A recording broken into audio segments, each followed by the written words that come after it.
Welcome to the Dennis Report. I'm Dennis Atchison. There is a role to play as society goes through large changes and systemic changes, dysfunction, systems breaking down. Because if you've noticed, since 2012, there's been a shift that's occurred. And the shift then invites a sort of creative chaos. How are we then to maintain social balance and a direction in the face of this massive chaos that's going on as we worry about food systems, economic systems, our environmental change? The way is often given to us by artists, people who have a vision and are connected to their heart in such a way that when they share their stories and share what they feel, we know in listening to their songs, reading their stories, looking at their paintings, that there's a direction to be had that brings us all together. Today's guest is one of those people. Mile marker, mile marker, count 'em off, son. Between what once was and what's begun. Thom Swift is building a massive career as a troubadour, musician, singer-songwriter, and we're very pleased to have him here today. Yeah, it's great to be here. Thanks Dennis. for taking time. It's 11 in the morning. It might be early for you, no? For this it is, Yeah. but not too early. Great. My kids get me up early.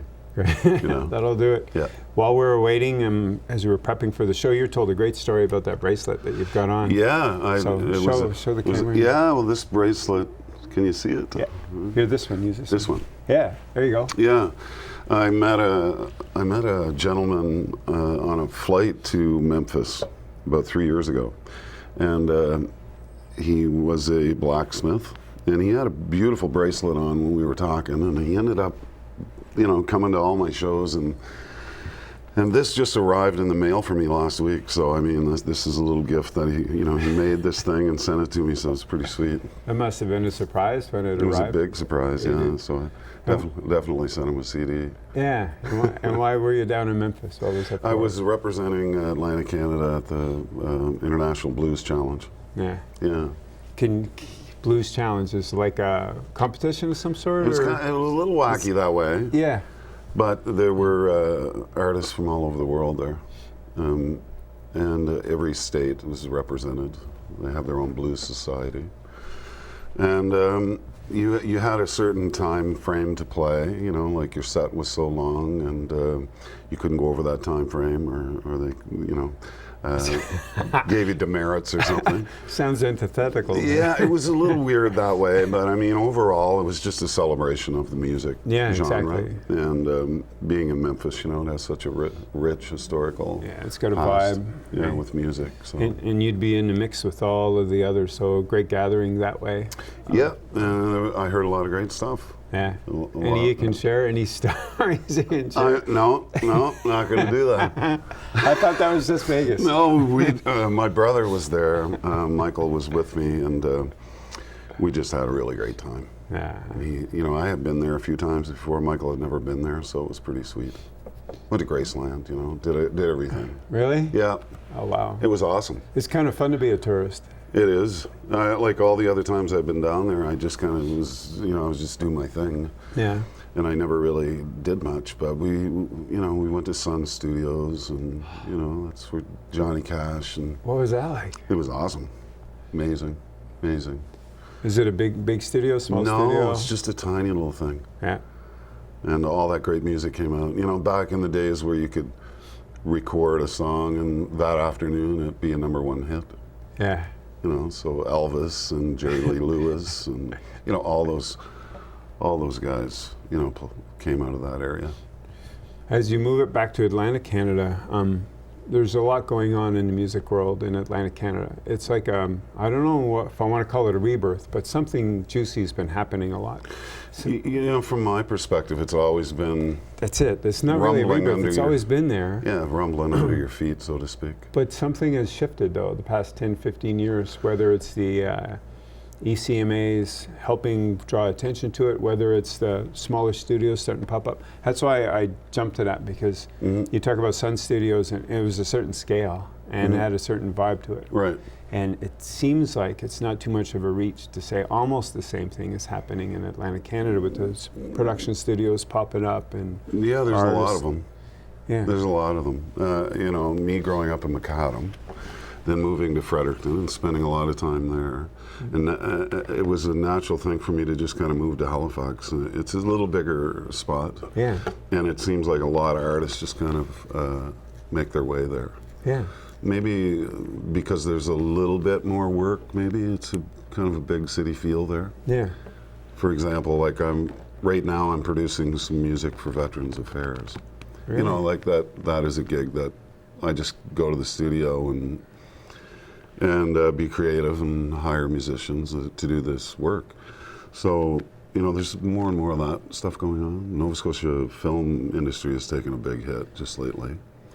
I don't understand the reasoning behind that at all. Is this government policy stuff? Yeah, I think it was just a move that McNeil made that he's not comfortable reneging on it or admitting that it was the wrong move, but it was the wrong move.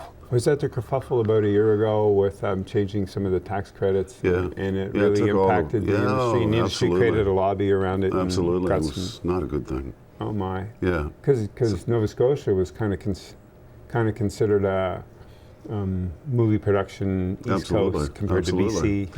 You know, And a lot of people that I know that, you know, were grips or makeup artists or all those people, Yeah. you know, there's no work. Yeah. So and it just went somewhere else.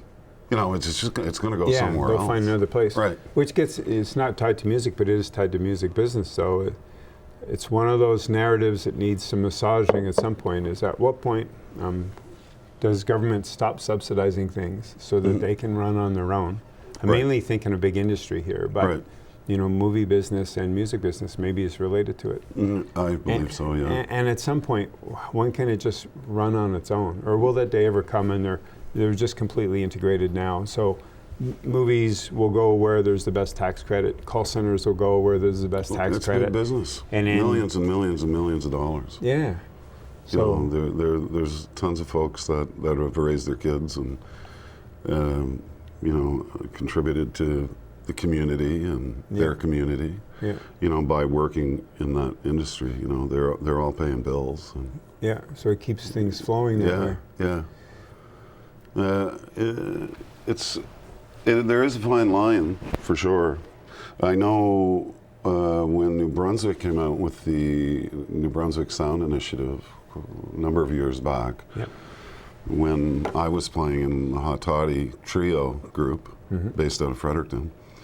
You know, you know, the funding that we received from that particular program springboarded us into another level, or up to another level. It just allowed us to do projects and record CDs and help us tour, and as a result, you know, it worked out really well. I think to give artists the opportunity to create and establish themselves, and then let them go, you know, let them do what it is that they're going to do. Yeah. Yeah. Good point. Because maybe. Otherwise, you'd never get the opportunity. Yeah, because is that because we don't live in a highly populated area, not a big enough market? Even with the world of internet or the Justin Biebers coming out of nowhere 10 years ago, that. I think you in the industry that I'm in, you have to tour. Even though you can do shows online and you can sell your music everywhere online, you still have to travel. And Canada's a big country. You know, it's spread out. I think. Yeah. And I'm not quite sure. I think if you lived maybe in Boston, I've heard this stat where there's more places to play in Boston and an hour outside of Boston than.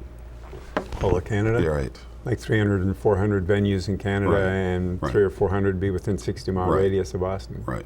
Yeah. So it's a little different that way. Yeah. But you make an interesting slide to have to tour in front of people. Something special goes on when performing for people live. Oh, absolutely. That's kind of where it's at for me. I want to explore it's a little bit like in sport when you get to be in the locker room or you get to be in the huddle, and here it goes. Right.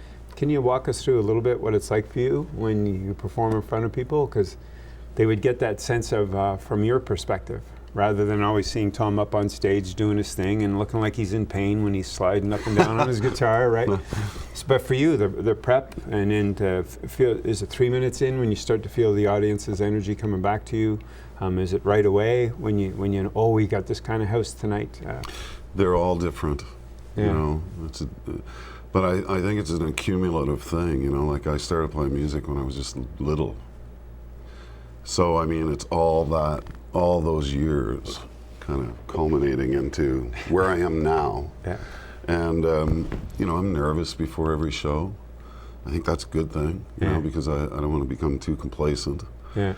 But I mean, most of the shows that I do are theater shows and venues that I can communicate with people, make people feel something or think about something. That's kind of my job, I feel. Okay.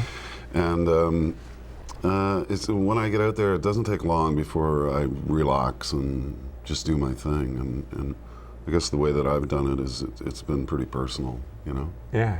It's just the way that I see life through my eyes. Yeah. And it's no different, you know, most everybody can relate to the things that I'm talking about because everybody's experienced them, Yeah. you know? So, Doesn't feel too, not naked, but exposed or something, because that's the art of it. right, well, yeah, kinda. But I've never really thought, I've only had kind of one way of doing it. And that's just to be natural and chilled and just be myself, you know, like I'm not anybody other than just me. Yeah. So that makes it easier, Yeah. you know. So the more chilled I can be, the better I'm feeling. Yeah. The authenticity just comes through. Yeah, Fun. that's kind of where it's at for me. Yeah, but there's a certain willingness to go there that takes. So, I mean, I'm sure an audience could easily picture, because there's musicians out there that will have their moments in their basement, in their garages, Right. in their private spaces when they're letting it rip, and Yep. just and out it comes. And you that's know? great too. And, yes, That's great too. but and then to throw that on stage, Right. is wow. I think it has something to do with personality too, you know, like it's just a natural thing for me to do. I love people. Yeah. And I enjoy speaking with, you know, and meeting people all the time. And it's a real natural thing for me to just kind of, you know, I just open up and share whatever and talk about whatever. Yeah. Some people aren't built that way. Yeah. And as a result, they're not doing what I'm doing. But some really great writers never play in front of anybody. Some really great musicians never get out of the basement. Yeah. You know, they're much more talented than me. You know, it's Yeah. just personality based. Like you're either going to be okay with it or you're not, or you're going to force a round peg into a square hole or whatever. You know, like some of the artists that I've met, it's painful. Yeah. Yeah. You feel it. Yeah. Like I remember, like I won't say any names, but I was doing this show, a big theater gig, and with two other artists, well-known artists, and one was asleep on the couch before the show, you know, just completely relaxed. The other was, you know, going to the bathroom, back to the green room, to the bathroom, back to the green room. You know, these are seasoned performers. Yeah. And they're going to be putting themselves out there. Yeah, sometimes, you know, it's interesting to Well, see in that same different spirit. personalities. Yeah, and in that same spirit or same theme, when you write something new, and then you decide it's time to share it because you've played with it enough or crafted it enough. Right. It's. Do you have someone you go to, or do you have a group that you go to say, "Hey, I've just come up with this, you know, and I think I got something here," and then they give you that feedback? Because that's a wonderfully vulnerable but a powerful creative moment too. It's most of the time I'm just on my own, Yeah. and I write the stuff, and then I'll pine over it for a while, and I'll work it until finally I think it's where it should be, and then Wendy, my wife, is like my, you know, go-to. Yeah. And I'll play it for her, and she'll either go, you know, most times she'll say, that sounds great, but maybe, you know, maybe you could change that line so that you're communicating a little more effectively, you know, by changing that word or whatever. And she does that with me. That's great. And I really enjoy that process because it's just another angle that I'm not thinking of. Yeah. And then the collaborations are totally different too, you know, because I've written with other artists, and sometimes you're really busy in the process, and other times you're sitting back watching it take place. Yeah. So Fascinating, it's eh? pretty cool, yeah. Yeah. Yeah. Both of those questions were kind of leading towards that public intimacy almost, because you're willing to go into those, sometimes it's shadow spaces or darker spaces, other times you've found the joy in something and wanted to share it. Yeah, absolutely. But how fascinating when people come up to you afterward and share with you their experience of your material. Yeah, how it's affected them and how they go to a certain place when they hear something, you know, a memory or... Do you have any good anecdotes about people coming up and say how you resonated with them somehow? You know, like it happens quite a bit. Yeah. And, you know, some of the songs, there's a song on the Blue Sky Day album called Stand Tall. Yes. You know, and it's just, everybody's felt that fragility of being on shore and, you know, living through troubled times, whatever it happens to be that you're going through. Yeah. But I've had people come up and just say, that really helped me, you know, that helped me get through this particular time in my life, you know. That's rewarding, you know. I don't set out to do that. I'm just... No, it's just what follows the energy. Yeah. Because when you throw that energy out there, it's going to resonate Right. with some people somehow. Right, right. And We're not far removed from one another No. with our experiences in life. Yeah. And do you find that through music that you might be working on a higher connection level than some people, or that it invites you into that higher connection space? So what I'm thinking is, when you're writing a song, so you're in the creative process, you're in the beginning of it, something in you is humming and it wants to come out. Right. But at the same time, are you also conscious to a degree of, not as a target audience thing, not doing the marketing thing, I'm thinking more of the spiritual thing, that this is going to touch some people because it's touching you so deeply? Sometimes I think it's bigger than you can actually, you know, put into words. Yeah. It's bigger than us, you know. For example, there's an instrumental tune that I wrote for my wife and her mom and dad, who live down in, along the Sunrise Trail in a little place called Seafoam. You know, their place overlooks Northumberland Strait, and it's just beautiful there. But I wanted to write a song for them, and I was thinking of the lyrical piece of music, and nothing was coming to me.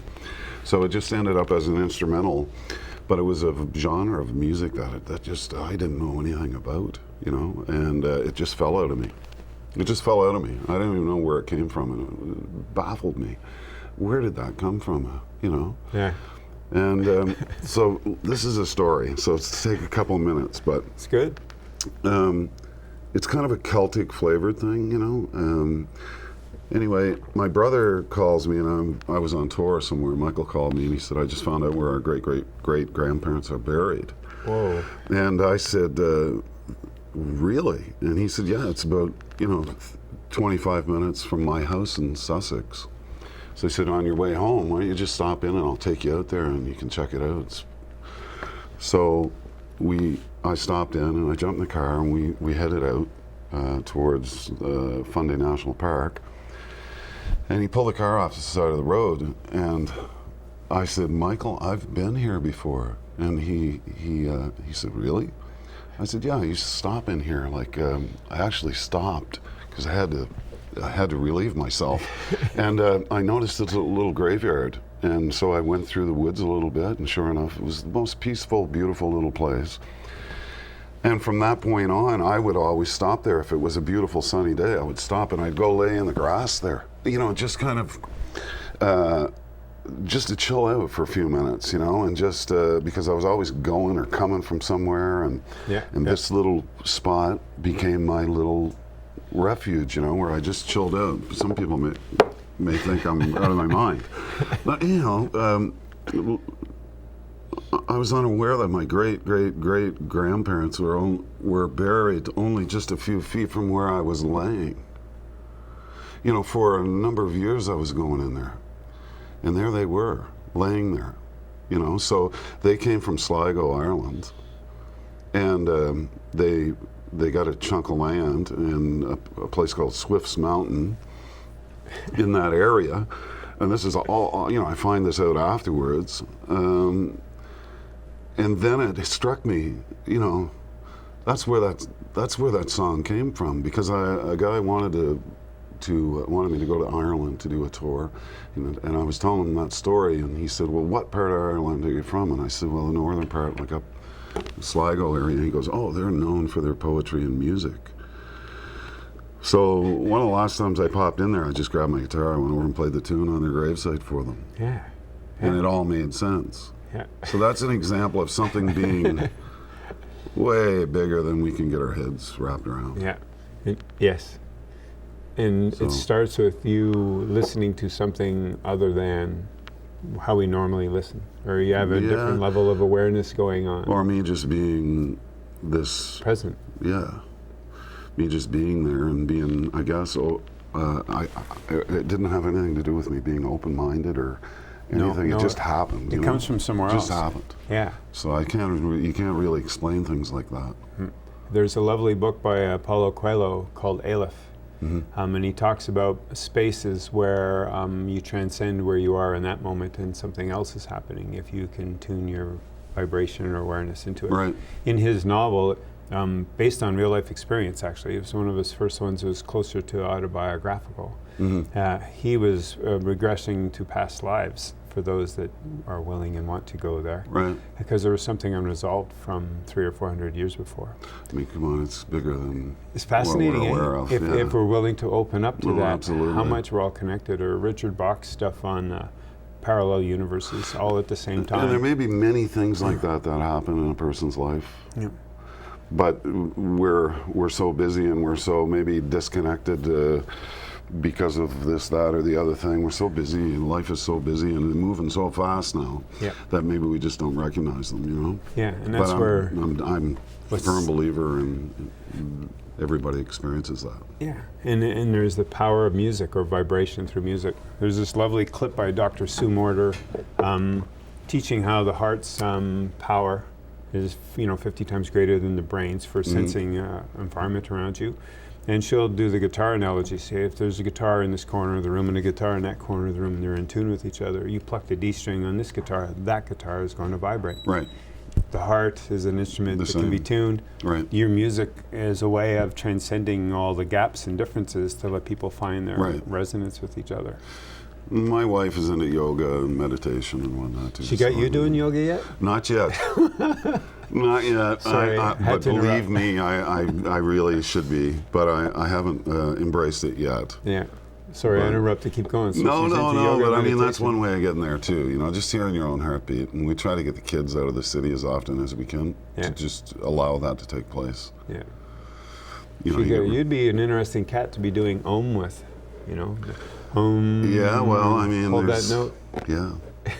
I try to do that. Hold that note. You know. Oh, fun. To explore further slide back away maybe from the metaphysical, unexplicable stuff into what's it like for you now touring Atlantic Canada or the music scene in Atlantic Canada? Lots of buzz, lots more little venues popping up. I shouldn't say little because they're all pretty significant in their Yep. own right. You Yep. know? Oh, Little absolutely. isn't always measured by attendance. Greatness rates, or anything. No. Yeah, because there's Paddle Fest, there's Harvest in Fredericton, of course. St. John, I think, has got something humming again. Yeah, something. I was talking to Brent Mason today about that. There's a new festival. Larley happening. Creek. There's the one in Gagetown, and that's just Little New Brunswick. Yeah. But I think there's some 16 odd festivals of some sort through the summer. Yeah, there's a new festival, the Neely Festival, just outside Sussex, and that's an interesting little festival. There's tons of places, and the Atlantic Canada has been really kind to me. Yeah. I've basically made my living, since my son was born. I didn't want to be on the road all the time, and thus I have found some work in the studio producing music and things that allow me to be home. But Atlantic Canada has been really great for me. There's a lot of places to play. Everything from beautiful theaters to little house concerts. Yeah. And I love them all. Like any place where I can play is great. Yeah. But there's a certain charm in all of them. Yeah. They all have their uniqueness. Mainstream media will often have a narrative about New Brunswick struggling to be successful. They'll think IT world, they'll think of government policy and getting in the way of things. Right. Everyone wanting success, but they all have their own definition of it. Right. Back to the spirit of laying by your great-great-grandparents' graveyard and being still, sometimes it would be interesting if New Brunswick just took a pause Right. and saw all of the good things that they're already Right. doing. Right. And for me, music and what you do and what a lot of other people do is part of that. Yeah, There's something transformative happening in this little province right now, and yeah. music is kind of leading the way in a way. Well, it'll be one thing out of many things that should be respected, I believe. Yeah, another one is kind of farming. Yeah. You know, the pleasure of doing the show for 3 years now, several guests have been on, and it's fascinating to see how often food and farming and self-sufficiency will wheedle its way into discussion about provincial economy or Right. autonomy, those sorts of things. Well, it's about our lifestyle here, and we want to, if you can find something that's a positive, and you can support your family or support a community. I know Keith Mullins is another artist, a guy from Cape Breton, who he and his wife have a little farm, we were one of the drop-off points for food drop-off. So they drop off like 35 bags of vegetables once a week, and people would come to our place to pick their bag up. They were feeding families out of that one little farm. Yep. How wonderful is that? Isn't that powerful? Yeah. Yeah. This stuff wasn't coming from the States. It was being grown only just a few miles organically from their community. New Brunswick imports roughly 90%, 92% of its food. Right. And yet one of our struggling economies is farming. Right. There's a disconnect there that's quite stunning. Oh yeah, and the poor farmers. They make it so difficult for them to do what it is that they're doing. And you would see a lot of that as you travel, because you have a unique perspective on the province from not only being on stage, but the constant movement. Oh, absolutely. I see it. There's a lot of aspects of the province that I've had insight to. I love this province, and I think it's ever changing. Yeah. Some things you gotta pound your fist on the table to try to make some change, but overall, I think with this Liberal government, I haven't really seen too much about what they're doing, because I've been dealing with that other Liberal government kind of, and then I was talking to Amelia Curran, is another great singer-songwriter, Juno Award-winning artist. I was talking to her this morning over coffee, and she's going back home to fight some of their policies that they're putting into place, to close libraries and this, that, and the other thing in Newfoundland. Yeah. So, it's good to be involved and be aware of what's happening. Yep. Good place for us to pause. We'll be right back. We're going to break for a couple of minutes to run some public service announcements. Thanks for watching. Julianne, how do you do? Between what you give and what you sell.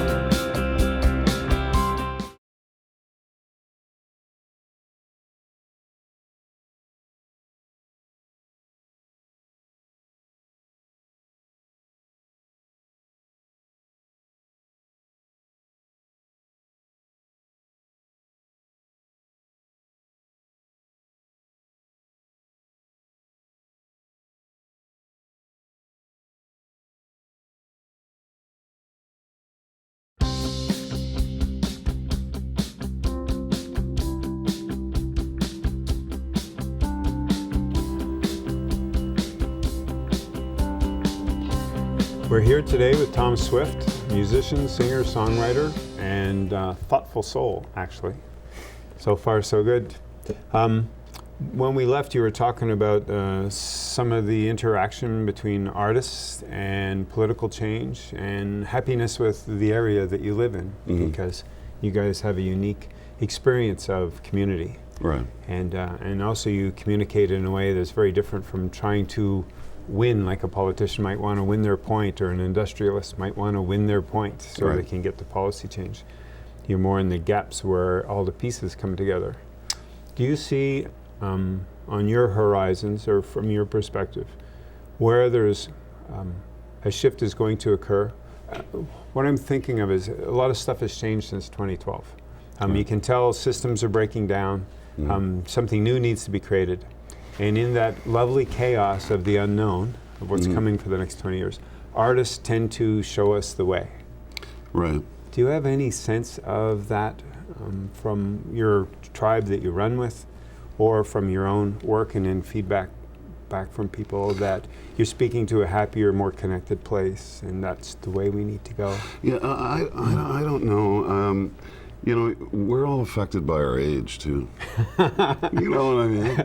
And I think, you know, like we spoke of small farming, you know, small farms that are like Keith's farm, Keith and Jody's farm, you know, where they're feeding so many families, and I love that whole concept. And for me, I just have my own personal little thing, you know, the way that I'm going about things, and my deal is I'm not looking too big. I'm looking, I like to kind of keep it a little smaller. Yep. So that, you know, I can do what it is that I love to do, but at the same time I can be there for my kids, and I can be there as a family guy. Yeah. And, you know, have a life that's a little, you know, I'm not looking huge. And I find like that's what's happening maybe a little bit, to answer your question in a kind of weird way. I think there's a lot of people that are done with big infrastructures and government jobs and all this, you know, the way that it was at one time. I think it's smaller now. I think people are, even though it's crazy with the information technology, and we're still getting our heads wrapped around all this information that comes in to us, we're starting to understand, maybe some of us are starting to get a grip on how we handle it and how much we're going to take. Because there was a while there where you're just overwhelmed by everything. Do you have a sense, following that theme, that it might get to, we come full circle, and it'll just come back to basic old human relationships and having your good day? Yeah, well, we're trying to find some balance there. Yeah. Between, you know, as a boy growing up in Macadam, my mom saying to me, you know, come home when you're hungry or when the street lights come on. Yeah. You know, see you later. Yeah. That was a beautiful way to grow up. Now to this micromanaging everything, and we're just trying to find a balance in there. Yeah. You know. Yeah. But I think it all, you know, if you start looking too big, you lose something at home. So for me, just keeping it small and making it work for me. Yeah. And a lot of people are doing that. They're making it work for themselves. When I was home raising my twin boys when they were born, and they got to be, you know, 4, 5, or 6, and start to be integrated more into the school systems and that daily schedule you just described, our great pleasure was pajama days. Yeah. There's no structure to the day. Right. And Dad, can we have a pajama day? I said, Right. yeah, a whole weekend, you know, Right. and amazing the human difference in when they wanted to eat, Right. and what they could create in the course of a day, and to follow it through until it naturally ended. Absolutely. Instead of now we need to stop because it's this time, we got to go do this Yeah, now. totally. All those transitions. If you're willing, speak to being a dad. You know, it's an awesome thing. Oh my heavens, yeah. You know, what's one of your most fun things to do as a dad? Just be with them. You know, like I'm not always successful at it, but just come down enough to just be with them. Not an activity, you know, although we're inundated with just a ton of stuff going on. Just being. Well, with raising my boys, most of the literature and the common knowledge, or acceptance of the common knowledge, is that 0 to 5 is really important.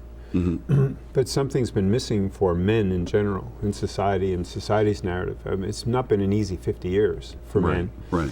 So in raising boys, I really feel that 12 to 18 window is more powerful than the 0 to 5. Yeah. But there's a gap there to help them through, an older male, giving them the safe space that they can go and explore in and make their mistakes, but still be okay. Right. The mentoring or the elder kind of thing. Even for 35 to 50-year-olds, there's Right. a gap there as men make mistakes or want to go explore Right. or express themselves. There's a certain courage you have with expressing yourself the way you do through your medium. Right. That comes with a certain internal peace to be able to kind of do that. There's a lot of men from early age on that didn't have that nurturing space that allowed them to go, that's what this feels like. Right. And not be judged for it, or Right. actually be praised for it or held, hugged for it. Right. Well, I mean, growing up, my dad was on the road all the time, and Mom did did everything. Yeah. So there was a big bit of a gap there. Sure. We all have. We're that generation. Yeah. And so we've had to fill it kind of that, on our own. Yeah, and that kind of tough approach to just being a man. Yeah. But that doesn't resonate, does it? No. No. And that's what's really changed as far as the way that I am raising my son. I'm there, and hopefully, trying to get as broad a perspective and all-encompassing kind of view of everything for him. Yeah. And nothing really is wrong. Yeah. Everything is good, whatever you're feeling, just let's talk about it, or it's okay if you want a hug, Yeah. or you're crying, it's okay. Yeah. Yeah. You got to get that out. Yeah. I don't think we necessarily had that opportunity as kids. No. It was always like, you just stop that. So Yeah. you don't do that. Yeah. You don't do that or be quiet. Right. Right. Good child is you don't hear you, don't see Right. you. Right. No, absolutely. How do you go explore and find, who you are, your authentic self Right. in that kind Right. of condition? And it's just different eras. Some It of is a different era. And there's been some, the largest social narrative past 50 years has been dominated. The feminist agenda has really taken root and manifests on a lot of policies. Notice it through the elementary school system and Right. stuff. So it's really hard to try to recover the sacred male in the spirit of that context, because there hasn't been any narrative about Right. it. Right. Even though it all still exists, we just haven't promoted it much. So Right. Well, I mean, I don't think, for the most part, I don't think anybody knows what the hell they're doing. that's a sign of getting older again. Yeah. But I mean, one of the things that is steadfast is the consistency of being there for your kid. And I think kindness with your child goes a long way. Yeah. So there's nothing wrong with that, and that's what I kind of try to focus on as much as I can, just to be there, and to reassure them that everything's okay. Has any of that wheedle its way into your music yet? Yeah, I would say, my kids are always in my music. They're always with you, right? Because it gives you a perspective, or when you hear them, something will hit inside of you. I'm an emotional guy. Like I feel things, and as the world comes in through my eyes and ears, and then we talked about earlier in the show, comes through spiritually to you when you don't even know what's happening. And I'm pretty in tune with that, and so I carry. I guess you want to say love or whatever. I carry love in my heart, and they're love in my heart for sure. So they're with me all the time. Yeah. So we have about 10 minutes or so left. Let's talk about your new CD. Yeah. Let's get into that stuff. And just so the audience knows, we're recording this on the Victoria Day weekend in 2016. Show will be on air for a while. But this is time sensitive, but Mr. Swift has this lovely new CD out, and it'll probably show up fine. Does it look like him? Yeah, it kind of looks like him. Yeah, pretty much. Yeah. So you want to speak to your... No place to hide with that cover shot. No, the Legend of Roy Black. Actually, we'll probably see you on next season's Game of Thrones. That might be what happens for... Well, my wife said, one of her friends said I looked like a Viking or something on the front of it, but it was just me. Yeah, it's just you. Yeah. So this new CD, it's music, it's heart, Yeah, it's a little bit departure from my other CDs, and that I kind of went back to my roots, I think, with this CD. I started playing music when I was just young, and it was all acoustic music, you know, house party stuff and whatnot. And Yep.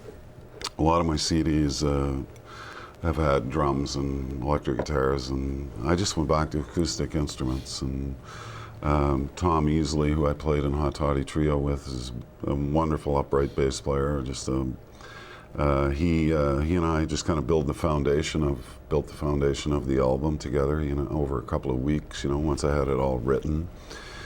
And then this young guy, Asa Brocious, he lived in the States for a while. He's living in Halifax now. He's a pedal steel player, and I heard him play, and he moved me in a really lovely way. Just a master player. He came in and did some work on it. And my brother in arms, the master, you know, J.P. Cormier, he came, you know, I asked him if he would be so kind to play on it, and he jumped. And Very cool. so he played on it. Gunning mixed and mastered it. Dave Gunning at his studio. Mm-hmm. Charles Austin has been a guy in the music scene in Nova Scotia, kind of a guru. Producer, engineer, artist. Yeah. Daniel Lanois type. Yeah. You know, an extremely smart guy and a well-respected man and very kind. He and I are very close. I just went to his studio to track it all, and so it was painless, really. It was great. But it's a fun CD. I'm really happy with it. Do you have, can you teach our audience about some of those tracks, one or two of them that you want to tell the story about, how it came to be, or something that... Yeah, you know, there's a tune that's, the CD starts out with Well-Worn Road, it's called. I think of... New Brunswick roads, you're going to talk about maritime roads? Yeah, just roads. Everywhere. Yeah. You know, and I kind of consider myself a pretty well-worn road after all these years. And other people will relate to it, anybody that does any traveling. There's a tune on there called House. Tune that I wrote thinking of my mom and dad. My mom's in a senior's home with Alzheimer's, and when she went in there, it kind of left my dad at home by himself. Yeah. And they've been married over 60 years, and that's a hard thing to watch, you know, like this whole aging process, you know, with your parents, and to see them work so hard for so many years to provide us, the community, you know, with everything they had, just full bore, full steam ahead. They were involved in a lot of things in Macadam. It's been a really hard thing for our family to deal with this Alzheimer's thing with our mom, and then to watch our dad be by himself. Yeah. So that tune, I'm struggling trying to find something positive, you know, like just because we were. Well, sad's okay. Yeah, you know, but counts. I think what I found was that, you know, I took comfort in knowing that it all, you know, everything that they've done, it is ending, but then it all begins again with me. Yeah. And then it'll end with me, and it'll all begin again with my kids. So I mean, that's what it's all about. Yep, and it's one of those conversations we don't have enough of, you know, the cycle. Right. And the responsibility that goes with cycle, Right. and the joy that goes with the cycle. Right. Right. It's one thing to just say, well, that's life, you know, but I mean, I think the positive thing is that it all does begin again, and so that tune, there's some stuff on there that was influenced by a trip to Nashville that I had not long ago. Kind of an old style, Marty Robbins kind of feel to it, you know. And there's another one. I have 3 buddies of mine that lost their wives in the past year, you know, to cancer. And it was my perspective. Certainly didn't know what they were going through, but it was my perspective as I spoke to them and hung out with them. Yeah. You know, that's kind of, it's called Broken Glass, and so it's all of very kind of personal stuff. Yeah, but that's true artist work, though. Well, yeah. It really is. Yeah. You go into those spaces and you give it a shape and a tone and let us all feel it with you. Yeah. Well, I mean, in my demographic, I guess, we're all dealing with aging parents, Some go quick, some live into their 90s in homes, and some live by themselves, and it's just it's a very difficult time. Yep. And that's one of those narratives. Had a lovely chance to interview one time Monty Peters at a Fredericton Catholic priest. Yep, Monty, I know. He's an institution, he's a great around guy. there. And it was about how we don't have integrated enough in daily life, that narrative of the full cycle. Right. About dealing with the end of life in a compassionate and not an objectified way, that it's over there. Right. And another interview I had was with Bill Randall and Barb Burnett, Prof of gerontology, and Barb at the Atlantic Aging Great Institute, guys. Yep. and integrating those conversations in. This goes back to how artists guide us through things, right? Well, because you can do the academic version or the analytical version, but there's the other version that you've captured in your Well, I CD. try to. It's my perspective, and as I said early in the program, we all go through very similar things. Yeah. We have about a minute left. How do you want to end this wonderful conversation? Well, I just want to say thanks to you for having me on. I mean, we've known each other for a lot of years, and it's been a long time coming, and I apologize for not being able to make it happen earlier, but I'm really happy that we were able to do it in the end. It was meant to be today. Yeah, man. It was just cool. Yeah, it was a total pleasure, and good. Yeah, we'll do it again sometime. Thanks for sharing with you. Thanks. And as we sign off, I want to try to steal one of Tom's lines, see if I can do it. It's something like, blue skies above you, someone to love you, that ain't so bad. Right. Great. So as always, thank you for watching The Dennis Report, and you'll find us on YouTube and on the DennisAtchison.com website. Be good, have fun, and love each other. That was awesome, man. Yeah, well, see, I was wandering right in there. It was good.